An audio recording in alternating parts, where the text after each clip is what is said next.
2019 graduate, and I graduated with a bachelor's degree in healthcare management. So I'm part of the healthcare management program.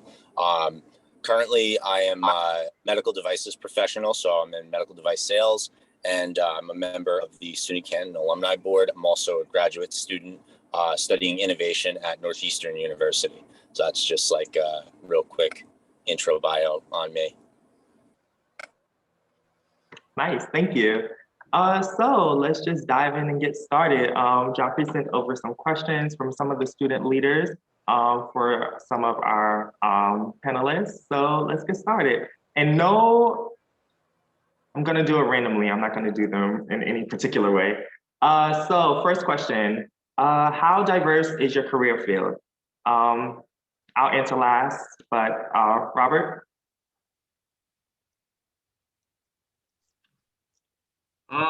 So I would say, I mean, again, being in the engineering field, it's very diverse. There's a number of different avenues you can go with it, which is a cool thing. I started out doing substation engineering, which is a complete niche, and then I got more into buildings engineering. So you can really go any way you want with it, which I think is really cool. And you can, again, a number of different avenues. So, and when I hear about diversity and how diverse, the career field is in engineering, again, there's a number of different avenues you can go. So it's very diverse, I'd say, which is a big plus. Thank you. Jonah, you have your hand up? Yeah, I was just wondering if maybe after this question that the panelists for the current college students might be able to introduce themselves. Of course. Thank you. No problem. Kristy? Thank you. For me, this question is a very ambiguous or complex question. So when I hear diversity, a lot of things, come to mind that's seen or unseen. So you have race, gender, you have the LGBT plus people, you have individuals of size, you have nationality, ethnic background, the list goes on and on, right? So for my career field, when I'm thinking of diverse individuals, I'm in higher education, it's diverse up until a certain point. So that might say management level, as an example. So we have very entry level, you see some diversity. When you have maintenance or administrative levels, you see diversity. But then when you're thinking about executive leadership and executive board of directors, it may not be as diverse as it could be. In that regards, you start seeing, for example, presidents of the college, they have a wall and they have all of the photos of presidents, right? Anybody ever see that kind of wall on campus? Or they have the names of all the presidents. And they all kind of look the same, right? They all look the same, kind of have the same pedigree, the same social capital, the same class status. So when we're thinking about executive leadership, it may not be that diverse. And when we're also thinking about different departments or programs of interest, again, may not be as diverse in higher education as it could be. So that's my answer, which always leads to additional questions, right? So what's effective? What does those things mean? That's kind of my answer. Thank you so much for sharing. Thank you, Kristy. Thank you so much. Derek? Sure. So my field, and specifically the medical devices sales field, is a field that unfortunately it definitely lacks a bit of diversity. And that's an anecdote because I don't know if there's really good data on that, but we are definitely in need of more diversity in my field. With that being said, big companies like the one I work for a company called Boston Scientific. They do have initiatives underway to try to build that diversity. And I'm looking them up right now. The US sales leader for interventional cardiology has a background in diversity. I think he was involved in building a diversity initiative in the state of Florida. And I can't seem to find the credential, but so there's definitely a push for it, but we need more and more of it. And I think the first step for that obviously is just engaging with a more diverse community and starting to build awareness around diversity in medical device sales in healthcare, and keep pushing for it. So that's we need more. We definitely need more. Thank you, Derek. So to speak on my career, I actually want to go back to Kristy's point of diversity. Everything that she basically said about her outlook on diversity is actually my career field. So I'm thankful that it is so diverse, and the leadership is so diverse, especially since we're catering to students who are just as diverse as we are. So it's great for them to see us in a position of power and to see us succeed. So in a way, it kind of gives them hope. Growing up, I didn't see a lot of people of my skin color in power or just my background. So I love that I'm able to do that for now, my students. I'm sorry about the introductions earlier. Jonah, would you like to take over? No problem at all. Thank you. And thanks to our alumni for joining us today. I didn't want to say, but I guess I'll just start with myself. So hi, my name is Jonah Black. I'm the current SGA president here on campus. I'm currently double majoring in applied psychology and forensic criminology here at SUNY Canton. I'm a junior, and I'm looking forward to asking more questions of you guys. I guess I'll pass it to Camilla after that. Hi, everyone. My name is Camilla. I am a second semester sophomore here at SUNY Canton. I sit on the SGA executive board. I'm the budget director, and I am a cybersecurity major. Thank you, Camilla. Caleb, do you want to go next? Sure. My name is Caleb Olin. My major is sustainable energy, and that's about it. Okay, thank you, Caleb. And why not Anthony Figueroa?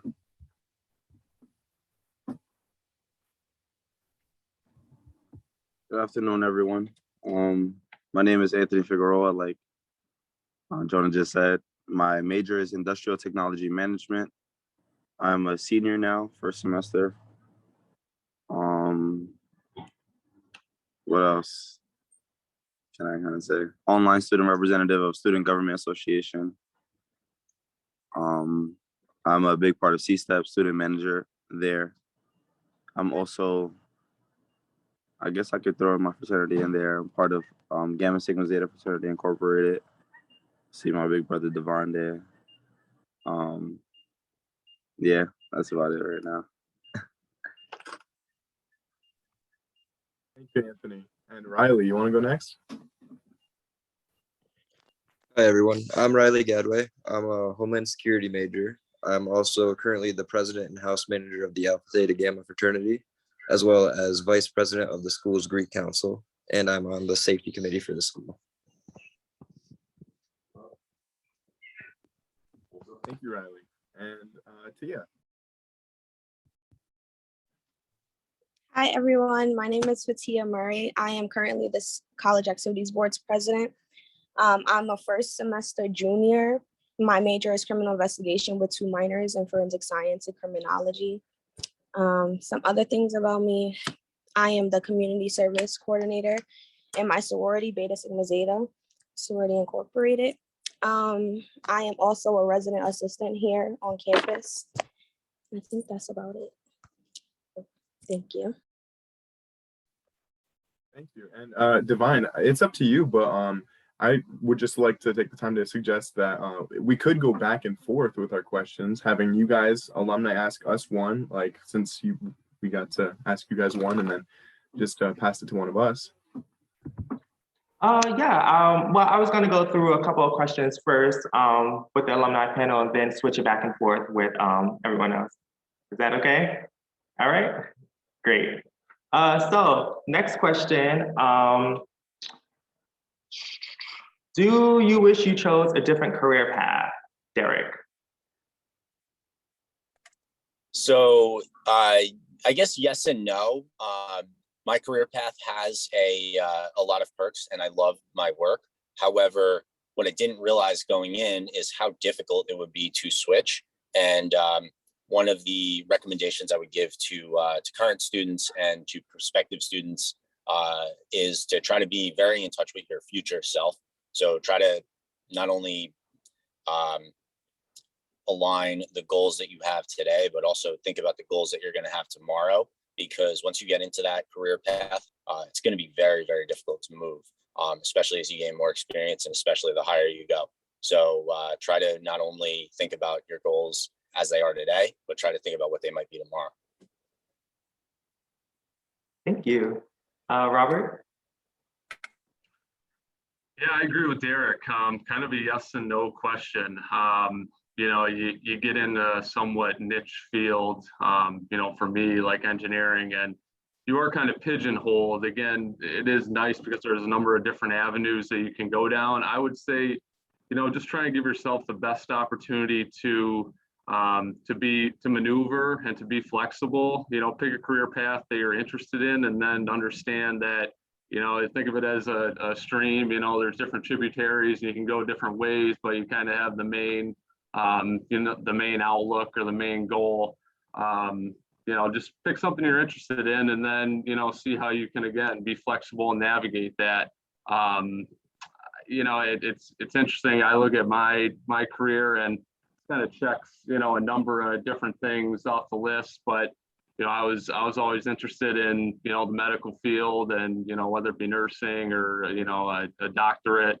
And I always thought that, you know, the school would kind of deter me from doing it. But, you know, one of the other questions, you know, we received were, are there any additional certifications or licenses that you need to pursue?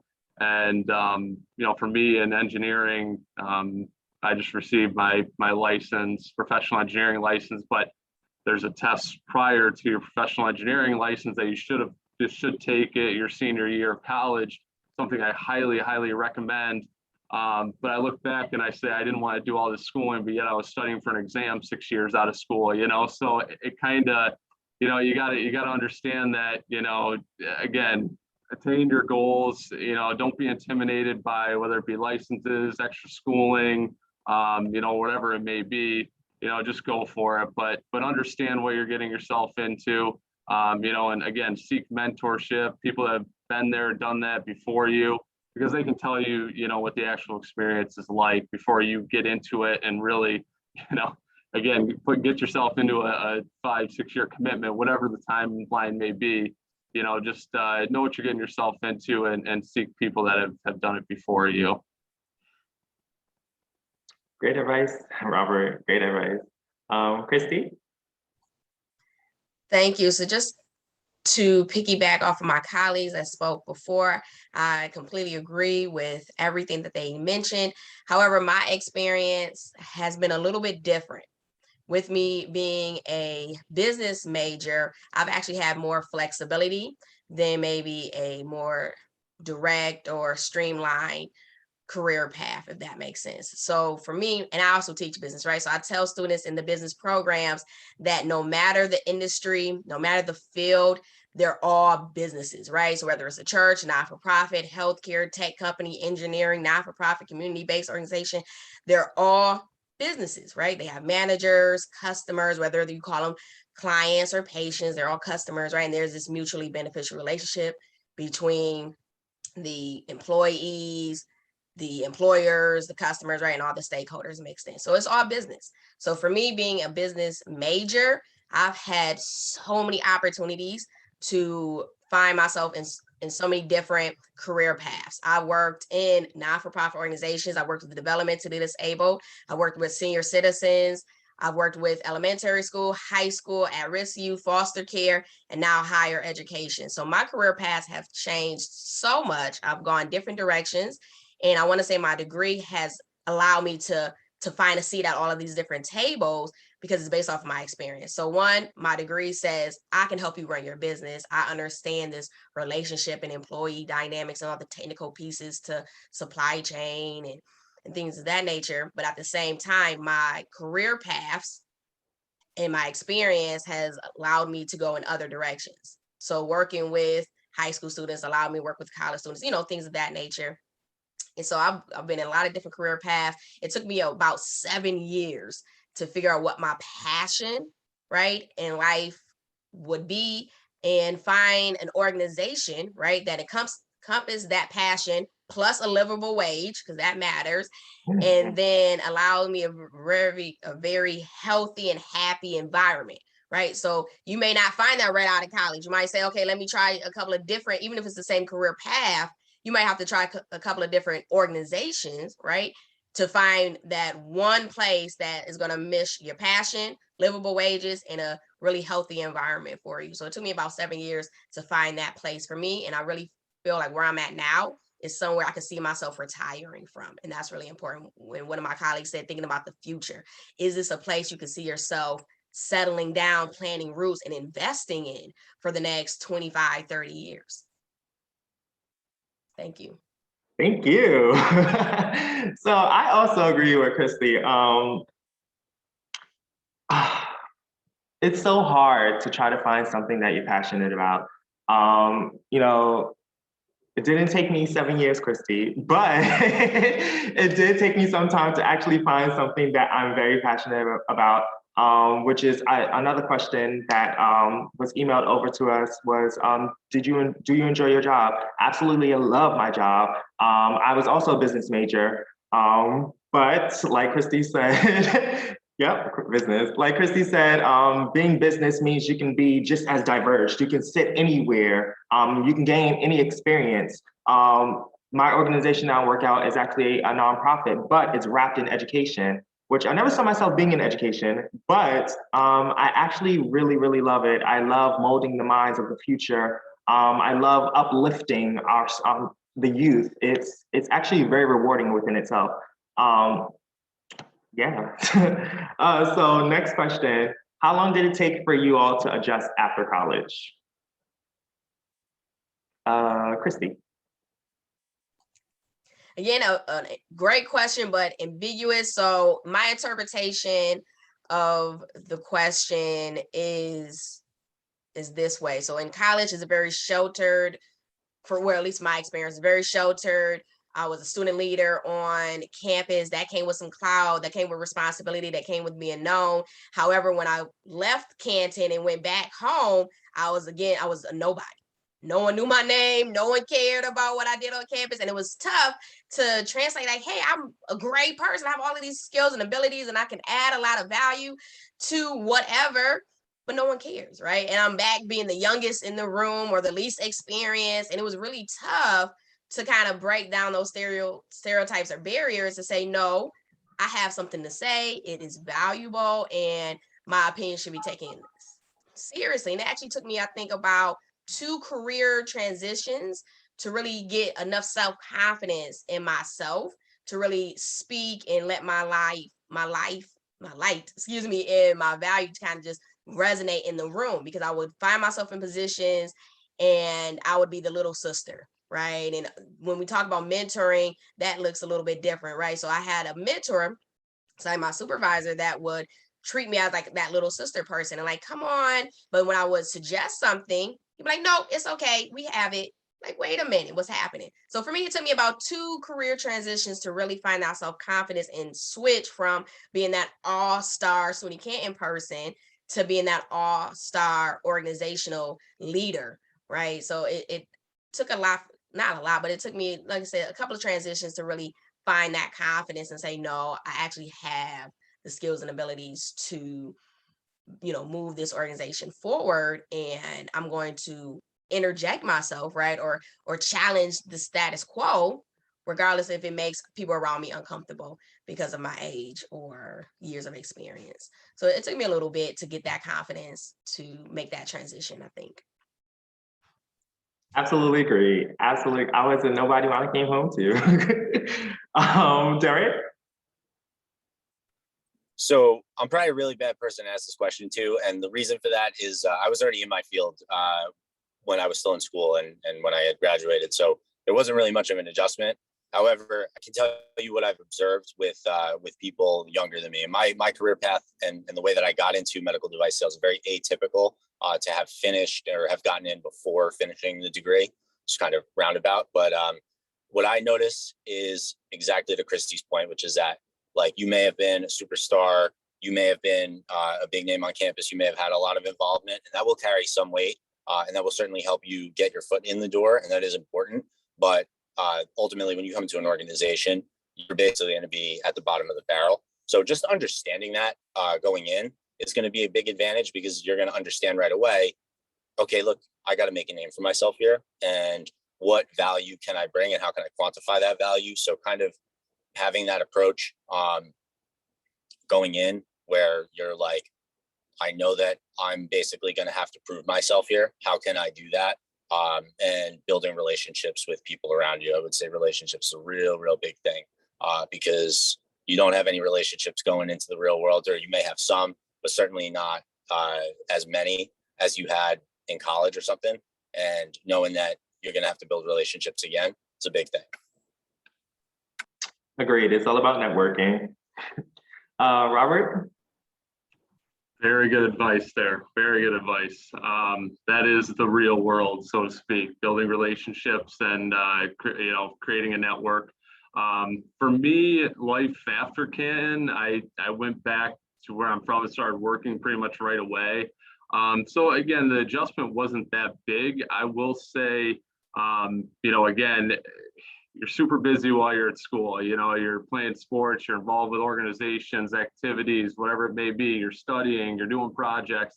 Your days are generally chock full. Going to class all day, that'll change, for most people when they get into the real world. It'll be, your work day or your 9 to 5. It's a little different now. The last couple of years, a little more flexible, but I would say, a big piece of advice is get involved with, whether it be volunteering, professional organizations.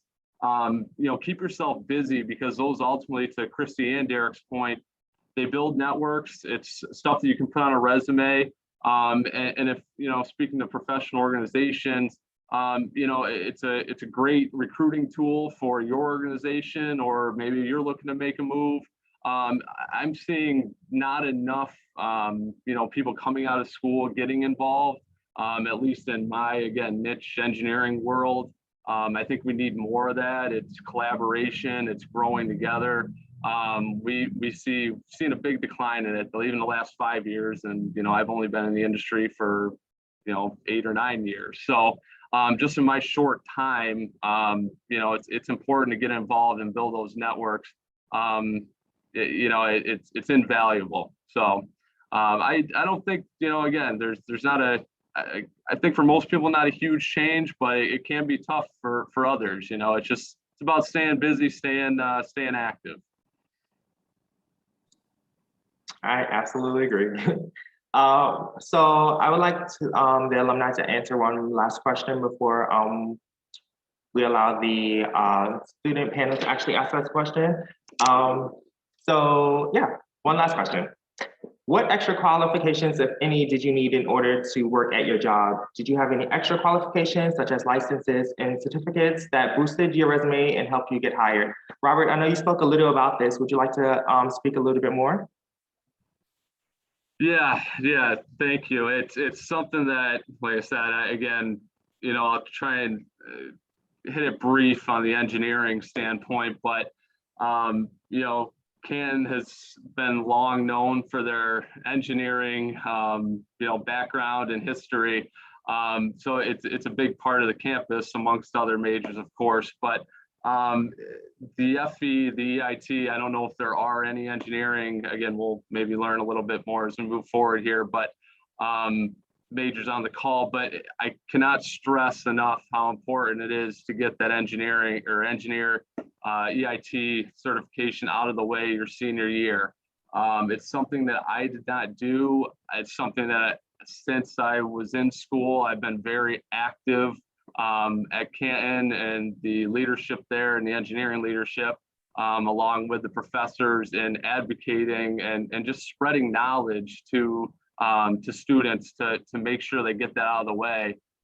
It's just so important. It helps you so much in your career. It's so important to get licensed in the engineering field, again, amongst other majors. So speaking on a broader spectrum, if there are extra credentials or licenses, whatever it may be, you're just going to put yourself in that much better of a position to be successful. It's just like making the first step of going to college, and getting a degree. It just puts you that much further ahead. And any extra work you put into that, it's so important, So I also, Kristy mentioned something earlier, it took her 7 years to get to where she wanted to be, but I know looking at it as a student, when I was a senior, junior, whatever, maybe 7 years was like end of the world. It was the longest, you couldn't even think 7 years in advance. Just understand that now being in it, and so everybody, folks are shaking their head that have been in it now. 7 years is not even a drop in the bucket. You're going to work for the next 30, 35 years of your life. 2 years, 5 years, 7 years, it's nothing. It goes by like that. If you have something that's going to take you 7 years to get to or achieve, do it, because it's going to go like that and it's going to make you that much better on the other end. So just don't be short-sighted, just think about the future. If there's something, that no matter how long it takes you to get there, just go for it, because like I said, you're going to be working for the next 35, 40 years of your life. So, most of us at least, so we'll see, but most of us will be working that long. So just don't be short-sighted. Thank you for that, Robert. Derek?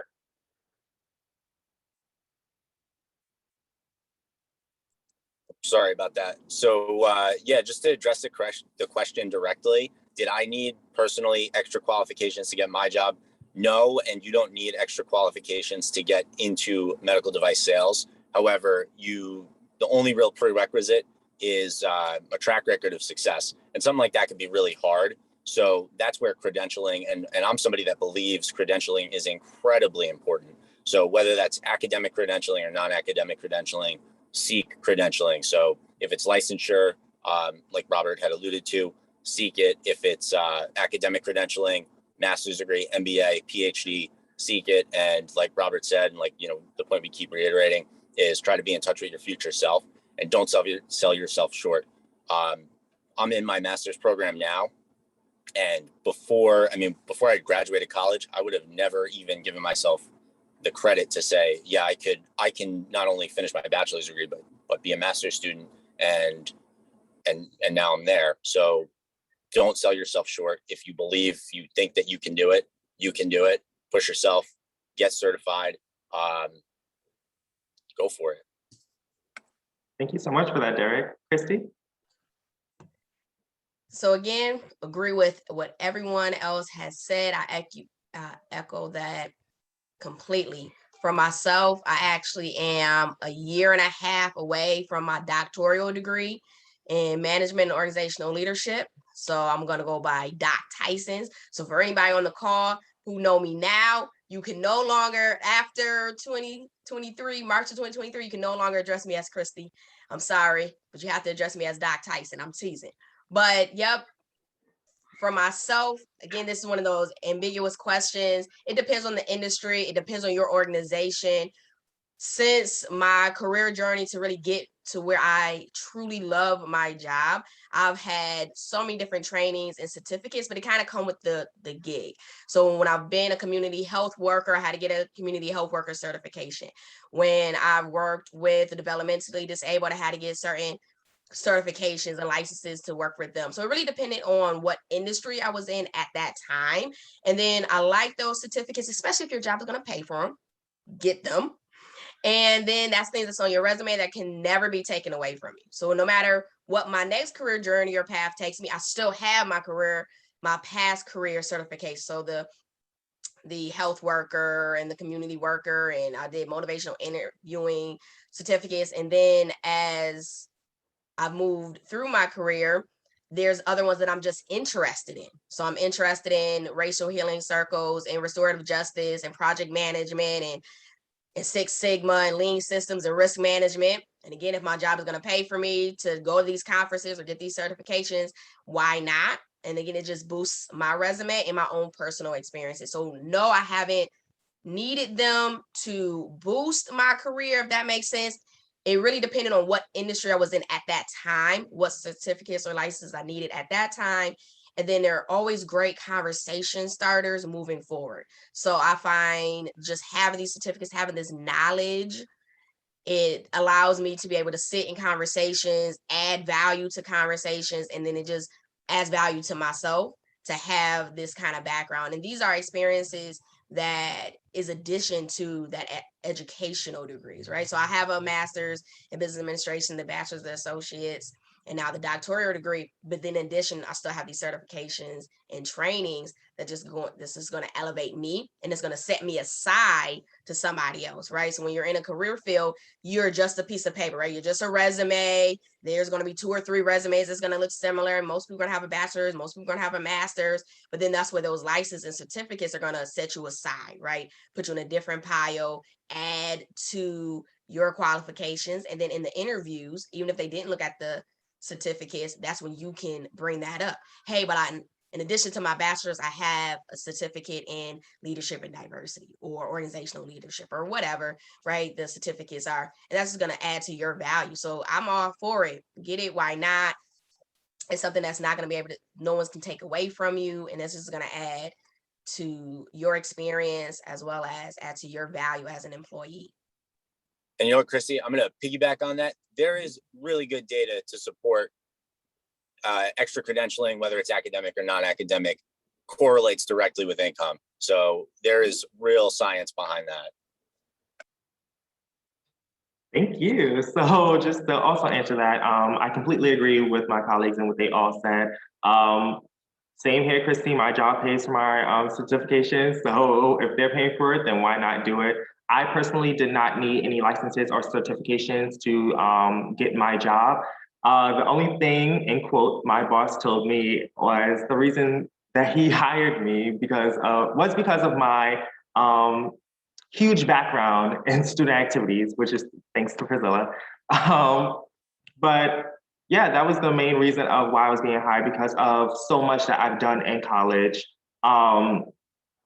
And it all plays into what I do today. I can't do as much as I can with events anymore because I'm now separating myself from that. But it was great to actually be hired into that field where I can grow from it and learn from it as well. So now let's switch it over to Jonah for any of the panel questions. Can I have a last remark? I apologize. I'm sorry, go ahead. No, it's fine. I just wanted to mention it just in case it didn't come up in regards to your current student engagement. Please hook up with the SUNY Assembly.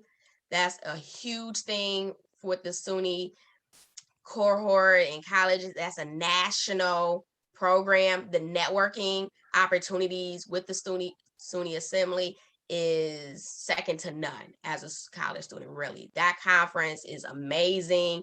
The relationships you get are amazing, especially if you want to travel or move around the country. That's how you meet people in those other areas. I have visited so many places in the United States just by going to that conference and then keeping those networks, even if it's just a Facebook link. And I talk to those individuals on my Facebook on a monthly basis. I still connect. And if I ever want to go anywhere in the United States, I reach out to literally one of the SUNY Student Assembly students and like, hey, are you in Albany? Hey, are you in Fredonia, wherever. And then they move, they move too. So I've even had an opportunity to go to Ghana with an individual from that organization. So really network at the SUNY Student Assembly and any other conferences that's going to connect you with other individuals across the country. Because again, even though they go to a SUNY school, they could be from anywhere as far as where they live, right?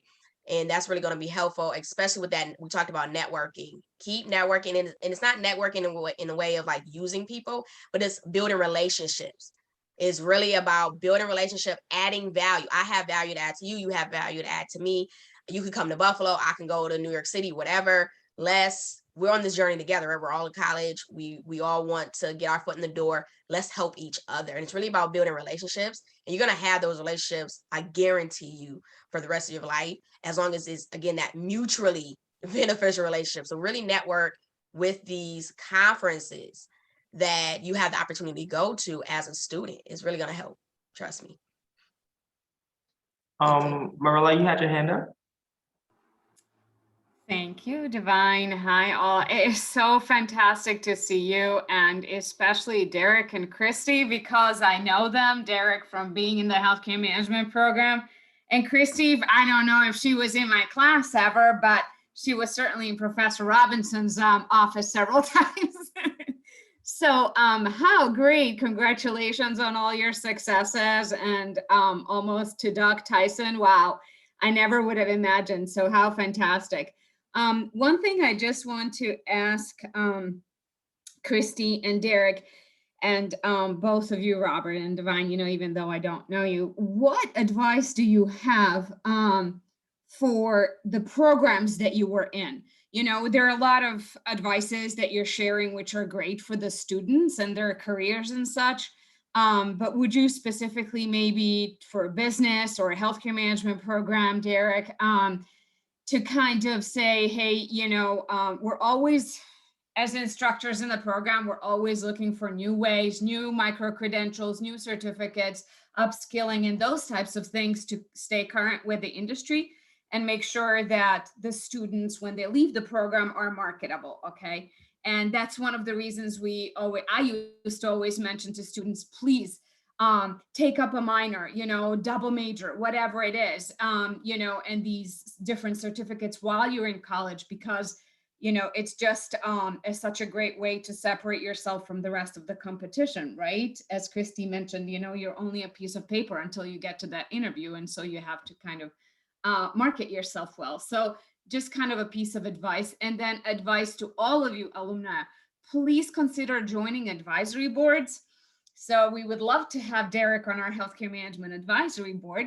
We meet a couple of times a year virtually, and would love to hear, you know, from our alumni, you know, and to give us some pointers and advice on the healthcare industry, what we could integrate into our programs and what we can do differently to make sure when students leave the programs that they're just as successful, you know, as we would want them to be.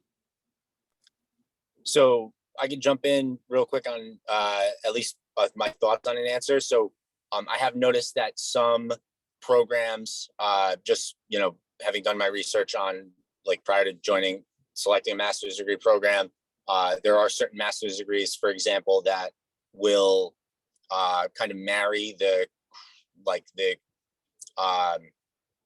coursework with certification. So, for example, I think it's like Johns Hopkins Master's in Finance program, or it might be Georgetown's Master's in Finance program, correlates with the CFA, which is a Chartered Financial Analyst. And so the Chartered Financial Analyst in and of itself is, I think it's like over 100 hours of studying to be able to even take that level 1 test. So it's incredibly rigorous. So if you can bundle, like, you know, I know that there's a certificate for healthcare managers that are going to be like, it's a kind of like a healthcare management or healthcare IT certificate. Maybe look into kind of packaging those or bundling those, or even, you know, things of that nature. So where it's almost like a 2-for-1, where it's part of the academic credential, or it's part of the academic coursework, and it's also going to help you to take that test on the tail end of your academic certification. The second thing is, and this is something that there might be good resources on, but I certainly did not take advantage of them, unfortunately, is engaging with industry on, like, helping students to understand career paths. I think that's a big thing, because, like, I certainly didn't know about the career paths available to healthcare management students when I had selected the major, and I kind of was lucky enough to fall into those. But I think it's difficult for students to kind of understand, like, a healthcare management degree, where can I take that? They don't even know what the life sciences industry is. I didn't when I was a student. So just understanding where you can go. Thanks, Derek. Great to see you. Thank you. So for myself, so first I think I have to put a disclaimer just in case there's a conflict of interest. Anything I suggest is based off of just personal Kristy Tyson opinion and not in any way reflects the other two colleges I literally work for. So I don't want this to be like, oh, I'm taking their ideas and giving it to anyone else. This is just personally Kristy Tyson. I think that's going to work as my disclaimer.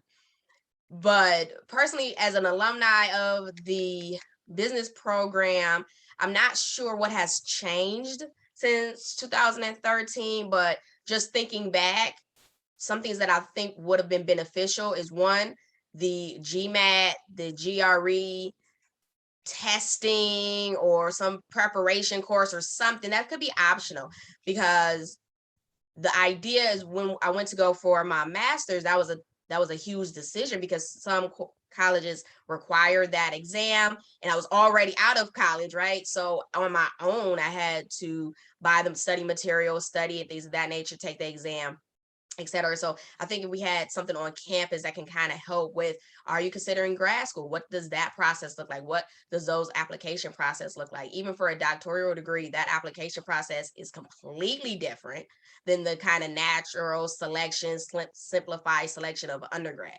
Is so much more rigor, and the quality of student that they're looking for those grad courses are higher. And again, I think just preparing the students early on, like, hey, if you're considering grad, even if you're not, you still might want to sit in some of these kind of courses to get some feedback. I think would be helpful. So like, again, the GREs, just talking about grad school application process.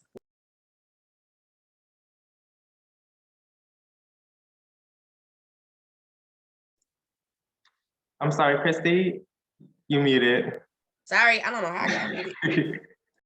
So as far as the program curriculum, one of the biggest differences I've seen, again, thinking back when I was in Canton and now moving forward in higher education myself, is an organizational leadership track, maybe as a minor, if you can't make it a full major. So organizational leadership is huge right now. It's a very innovative program. So thinking about organizational leadership, organizational diversity, culture, values, behavior, change, and how technology impacts organizations. I think that's a big piece that as an MBA and a business administration student, you miss if you're not taking the organizational leadership track. So I tell people the differences in the business administration is more of those technical skills. So you learn how to do a business plan, you learn all about management, organization, planning, accounting. So again, those technical skills. When you're in an organizational leadership track, you're more focused on the employees, you're more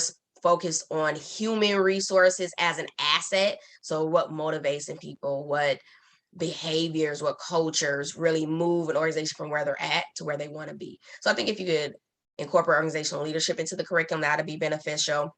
And then any, again, national certifications that the students can leave with. So again, that project management, that Six Sigma, and those type of certifications, as well as recruiting or promoting national associations. So there's national associations for HR, there's national associations for basically anything. And again, that helps the students not be a nobody, right? When they go and back home, because they're already be attached to those national kind of associations. And then most likely they'll have a branch of that association in their city or state, which will be helpful in regards to building that curriculum, or not curriculum, but that reputation for them. So it's kind of my suggestions. I was also going to say industry partnerships are important. And I know the healthcare management program does a bit of industry partnership, and we'd like to see that continue to grow.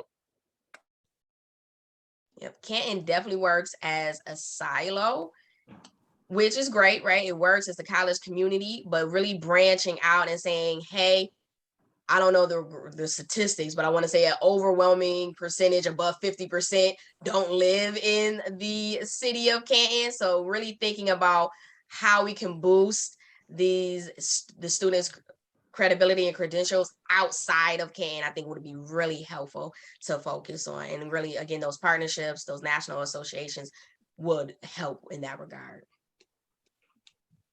Yeah, and one just quick plug I'll put in, I am on the Engineering Technology Advisory Board. So that is, again, quick plug for alumni and students to to get involved, because that's really where you get into the weeds on these discussions, you know, whether your respective majors and disciplines. So it's definitely, it's a great reason to get back to campus and, you know, have these discussions and act as a conduit between students and, you know, professionals out in the workforce. So definitely a great experience it's been for me. And again, it's a great reason to get back on campus and see everyone and current students. So I'm a product of the advisory board, the company I'm at now. I met, you know, a person that still works with us. He's been with the company 40 years. We stayed in touch for 5 years, and here I am. So that was, you know, my senior year. That was a relationship that you know, you talk about networking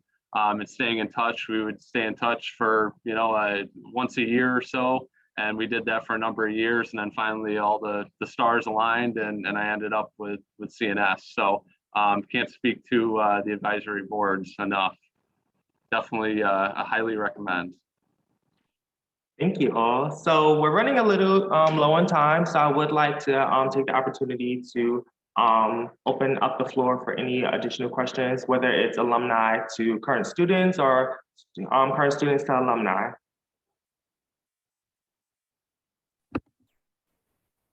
Yes. Yeah, I figure if you guys want to ask us a question, because we've been asking you guys a lot of questions, then that's fine too. I know we don't have a lot of time left and we want to do like a 50-50 deal. Okay, that's great. Camilla, am I saying your name right? Yeah, so Okay. I just had like a few questions off of like while you guys were talking, I was kind of writing down some questions and I wanted to ask them if that was okay. Of course. So for Derek, you mentioned that you got into the field before you graduated. How did you do that? Oh God, that was like the ultimate backdoor way into an industry. So I got into medical device sales basically by taking a 1099 contract, which is like an independent distributor. So you're not an official employee. And I even found out about that path through a friend who was in the medical devices industry, already graduated college, took that. I don't recommend that way because it's a very high risk way of getting in. No income, all commission, no guarantees, no healthcare insurance, like none of that stuff. So I had to take a huge amount of risk. And I feel like if you're going to backdoor your way into certain industries, there's going to be a lot of risk associated with it. I was in a position where I could take a lot of risk, but I got burned on some of that risk too, in some commissions that didn't wind up getting paid out, and working with some people that were not the best business people to be working with. Ultimately, that's how I broke in. So you can break into industries. However, it's difficult to do it in not in an atypical fashion. It's difficult to backdoor your way into industries. It's going to require risk. And I don't know if I would recommend that. I would recommend understanding the pathways, the typical pathways into certain industries, and following those pathways as best you can. And you're going to have to improvise along the way anyway. So you're going to have to do some networking, like everybody talked about, relationship building and credentialing to sell yourself into those industries. That's basically how I did it.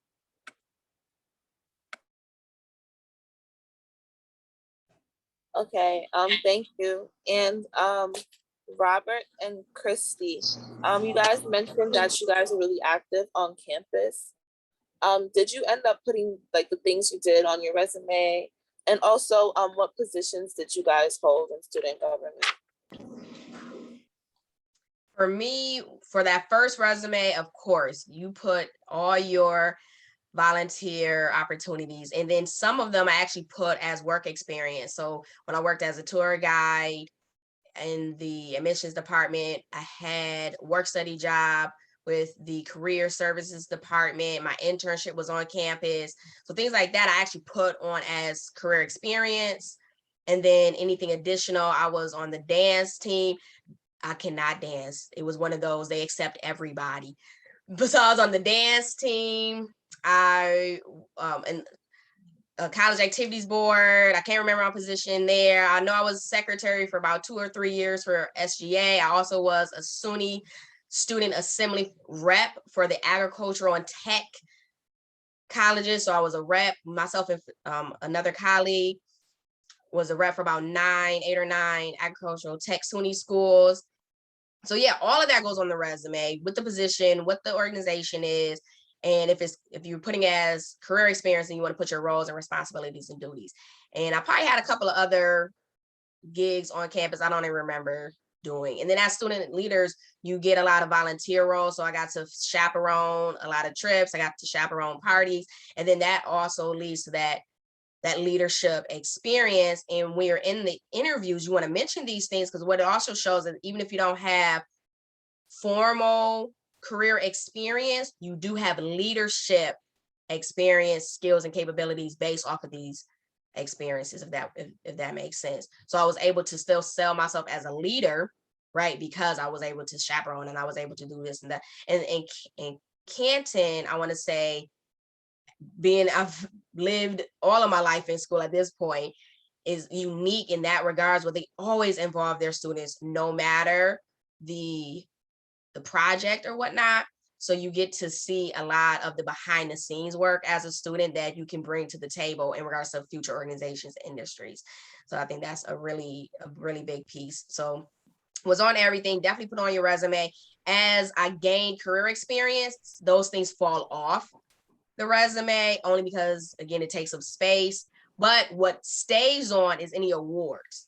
So if you got any awards, any certificates, that all still stays on your resume. So I still have, if I got a student leadership award, I think I got the president's award, I got a pillar of a success award and some things of that nature, that completely still stays on your resume. But some of the other things, like I said, member of the dance team, that falls off, if that makes sense, as you gain more experience.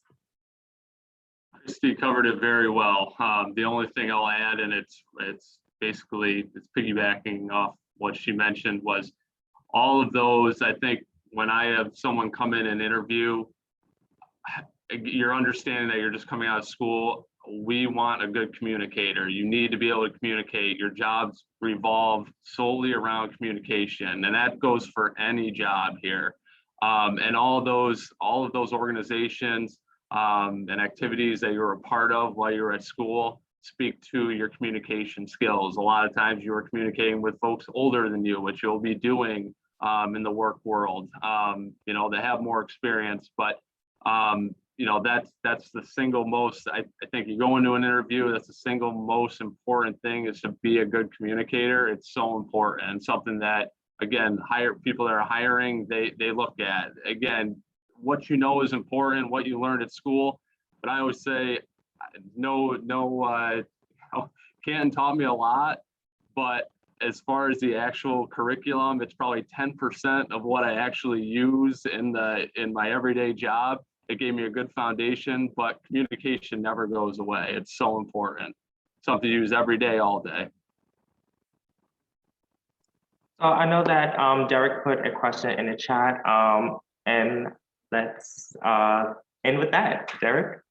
Yeah, so I would like for the student panel here to just tell us what career fields you guys are interested in or want to know more about it. Like, I want to hear what your thoughts on where you want to see your careers go.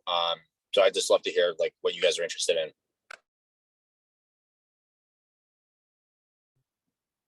I guess I'll go first.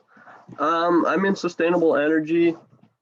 I want to probably do solar panels, windmills. I don't know if I want to install them or increase the productivity of them or whatever.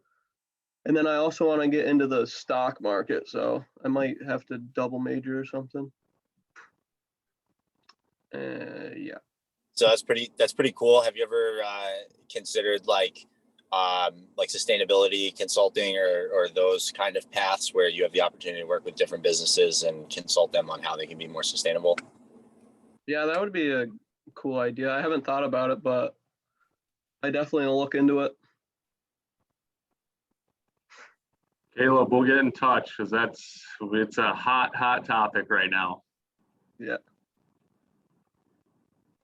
Thank you, Jonah. I guess If you don't mind, I'll go next. So for me, with my double majoring, I'd like to pursue my master's in psychology after I get my 2 bachelor's degrees. But and then I would like to probably pursue a federal agency for like government work. I think that'd be really cool, like FBI, CIA, something like that. That's what my end goal type stuff would be.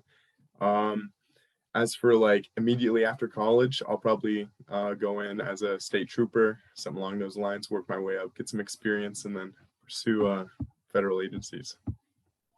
It's legit, super competitive.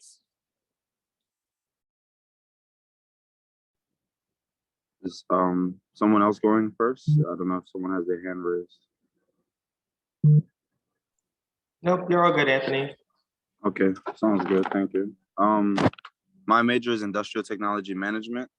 So I was leaning, I was thinking of heading towards being like a manager of a group of engineers or being like a CIO of a company, chief information officer, kind of overseeing like all the data is going on, like all of the business side and kind of like the engineering side, depending on what it is. Like you can be a CIO of a school or a CIO of a bank. So it's just different, but I want to be chief information officer overall.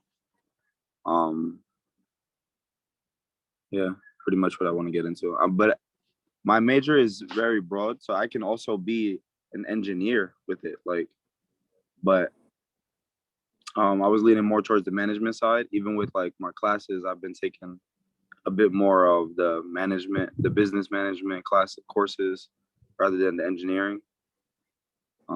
But overall, my experience is kind of like all over. And plus, I've been in many internships. So that's just something I'm looking into getting into. So that sounds I would really, like, it sounds really, really cool. My recommendation would be like, look at people that are in those jobs and like look at the paths they came from. So like LinkedIn makes this incredibly easy, and like look at what their career path was and like kind of say like, okay, like how could I emulate that in a certain way? And that's kind of what I've done, and I think that's a really effective thing that I don't know if everybody like does that, but that's I don't know, that's what I do. Thank you. I actually have met 2 people with that position, so I am reaching out to them. And LinkedIn is another place that I agree. I feel like is great to just connect with other people in that may be in that position. I just have to update my profile a little bit. I just updated my resume, so thank you for that. Also, may you guys please put your emails in the chat. I would love to connect after this. So my LinkedIn is in the chat. That's my LinkedIn handle. Thank you. Feel free, to reach out.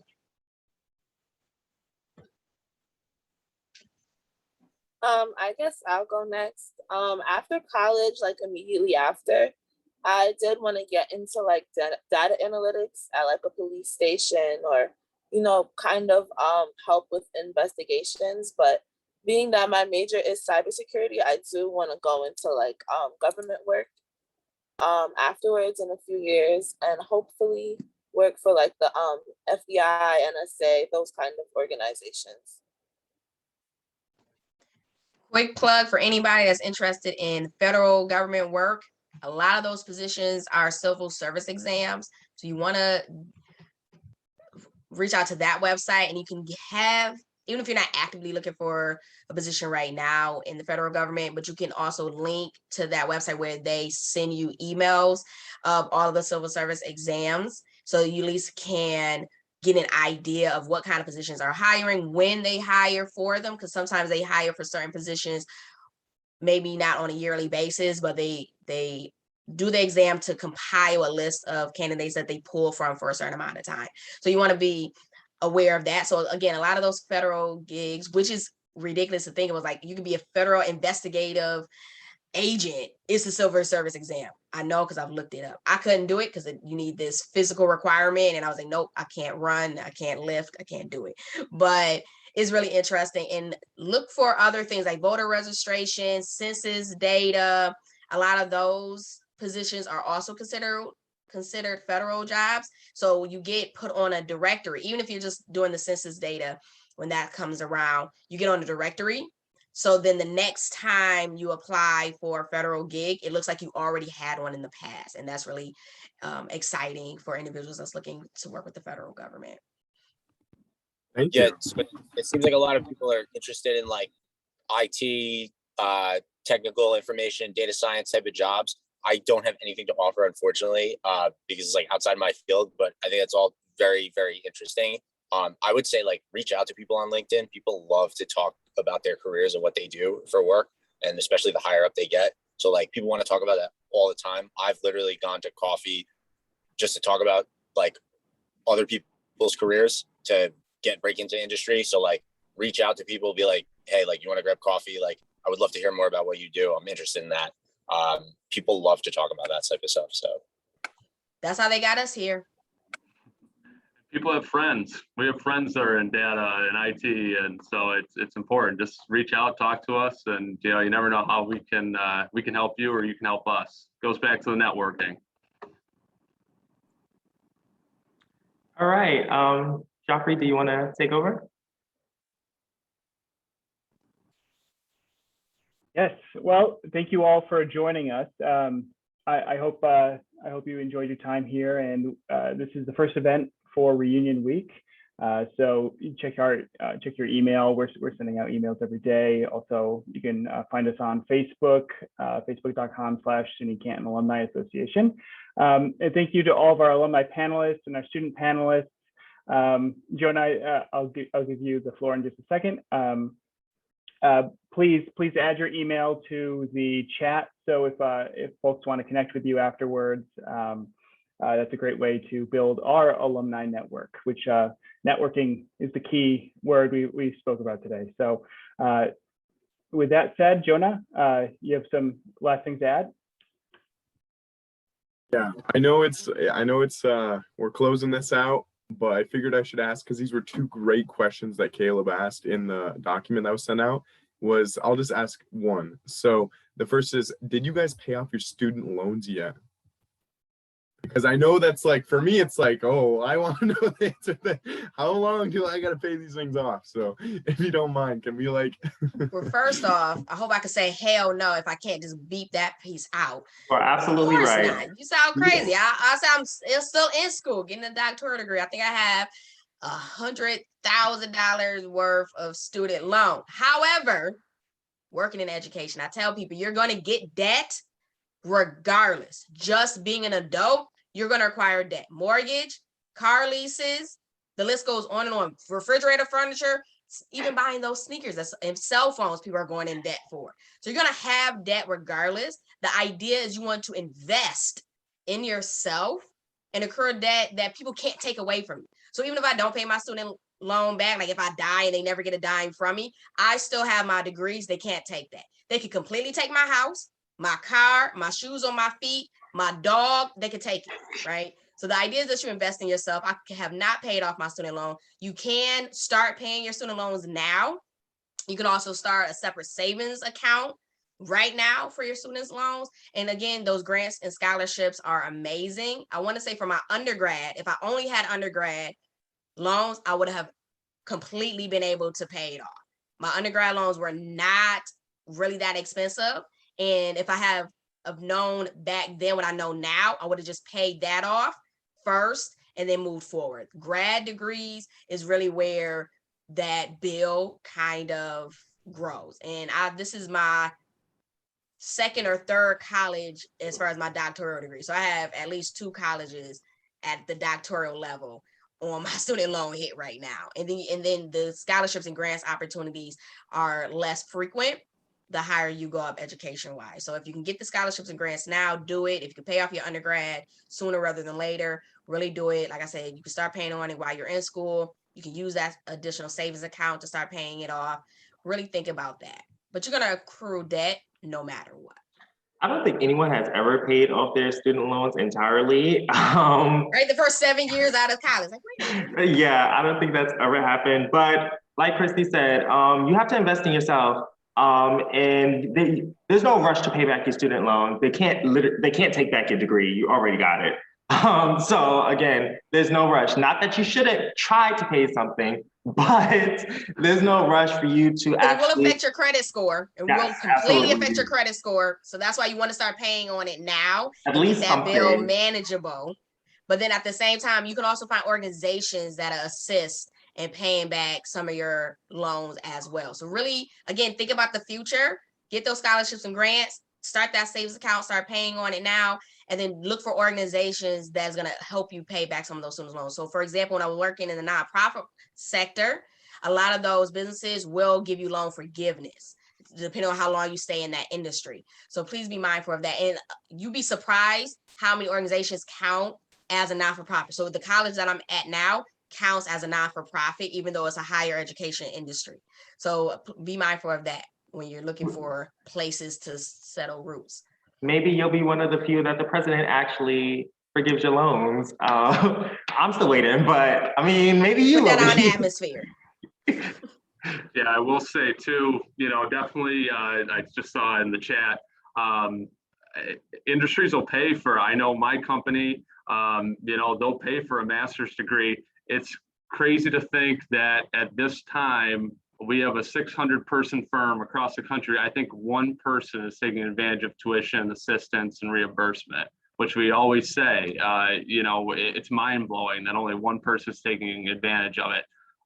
So definitely, seek companies. That's when you're interviewing, see what the benefits package that they have to offer. Some companies include it, and that goes for anything really. That's health insurance. That's, make sure you really, and if you don't know, ask parents, ask friends, ask people that have been, they're more than willing to ask us, reach out to us.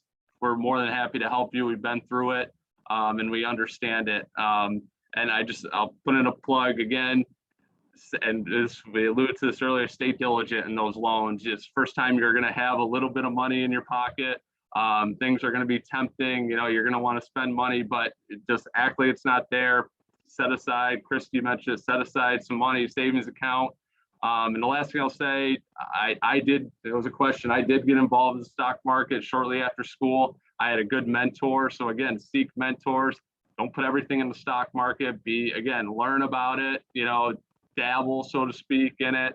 It can definitely help you, but again, just be educated and seek mentorship, people that have done it and really can provide you with good information. Jonah, that was a two-part question, right? You have a second part to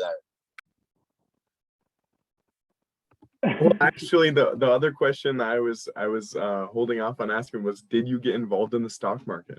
So I was like, thank you, Robert. But I guess for Derek, Chris, and Kristy and Devine, did you guys get involved?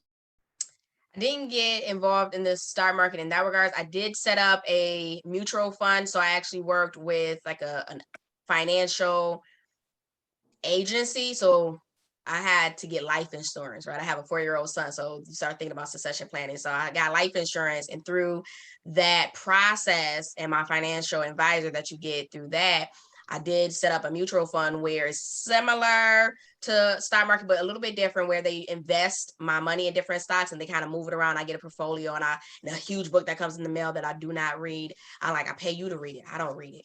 But so I do have that, but I'm not as heavily invested in the stock market as I could be. That's something that I want to build in the future when I get a little bit extra disposable income, but for sure.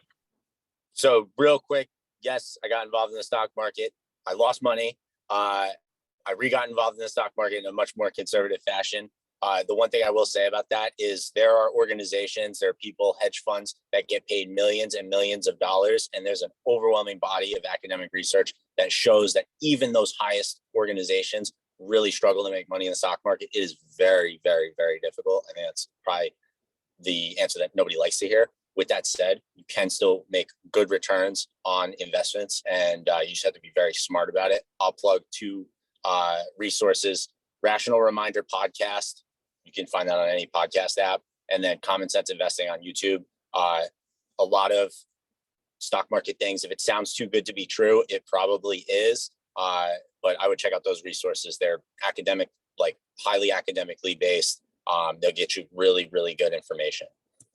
And I'm all big on credibility. That's why, again, I have a financial advisor that does my stock market trading, because what I've noticed is those apps like Cash App and they got investor apps, you want to think about credibility before you do your research. Really do your research. Don't just do it because your friend, cousin, mama, sister is on this app and they're making a little bit of money. Do your research, really talk to professionals, look at the reviews, things of that nature before you invest any money. And then don't forget that you have local small businesses that can also use your investments as well. So personally, outside of my mutual fund, I actually invest in some of my colleagues. Again, that networking is a big piece of it. And they're small businesses where I can be 2% owner by, investing a couple thousand in their business and really helping. And again, I'm a business major. So in that regard, I want to see them succeed, right? I don't want my $2,000 investment to go down the drain, but as a business major, I kind of help them succeed with their business plans, things of that nature. So then that it grows my investment in that regard. So really think about investing in some small businesses, investing in your network, into your support groups, and they'll invest in you. And that's part of that mutually beneficial relationship. I did not invest, but I'm happy that my colleagues did. Joffrey?